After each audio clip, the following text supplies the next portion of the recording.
Sa Good Vibes sa Silay City, gindagsa ang lights on ceremony kagabi sa public plaza.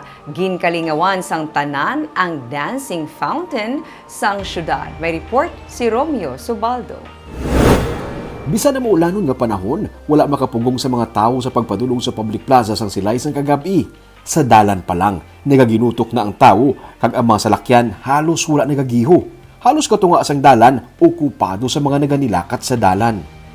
Malayo pa sa plaza, nagabanaag na ang mga puno sang kahoy nga may puti nga mga Christmas lights. Magpamilya man akong magbarkada, mansig-mansig pa picture. Si Leo, nalipay kay sininga tuig kuno, mabatsagan niya na ang kalipay dala sang Paskwa. Sa last year, daw ka subukit, kaya mo na may pandemic. Pero sa bawlo na namin, kaya may amo naman eh. Lalo na may fountain. Si Eden Makilan, gindalang iya hinablos nga si Christoph. Mga duhaman kuno katuig nga wala makagwa ang bata bangod sa pandemic. Kagkagapon, natabuan nga birthday niya. Ay, nalipay kami kay for the first time. Sa 2 years, nakagwa ang ako ni Naglos. Birthday, yan subong na ni sir. Wala siya kagwa-gwa? Ay, kay for 2 years, subong na siya nakagwa nga lagaw sa plaza. Pag today, ikbigay ka pilay nga birthday today? 10 ka gana. Oo, ikat 11. 11th birthday today. Nang salamat, kit ko nga doon nagmayo man subong. Nag-enjoy ka man? Oo. Ano na namin? Ano mo sa tanan sa paglibot mo? Nang do ko damo man taong kasinadya. Amo na nasadyahan mo? Oo. Halos ang tanan, nakatutok sa bago install nga dancing fountain sang syudad.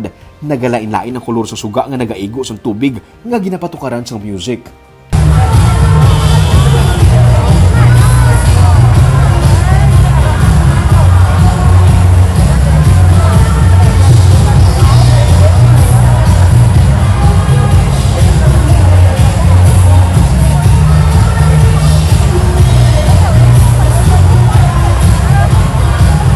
Ang mga puno sang kahoy sa gawa sang City Hall, nagabanaag man sang Christmas lights kag mga parol. Ang higante nga signature Christmas tree sang Silay, nagapabilin sa gihapon. Bisan diin ka magkadto, may naka-standby nga mga pulis ag ambulansya sa dalanon. Ang pinakamalipayon sa tanan ang mga magagmay nga negosyante. Ang ini nga nagabaligya sang snow freeze, hindi kaarapal sang orderanay. 25, 35, 75, Kagang ini naman nga manugbaligya sang pinirito nga manok masami, mga alas 8 sang gabi nagapanghimo sang ilabaligya, pero kagabi, las 7 pa lang, nagkulob na ang bulutangan sang mga manok, ubos na ang ilabaligya. Lesotso. Sa bungya? Kami sir naka ano. Di kamusta?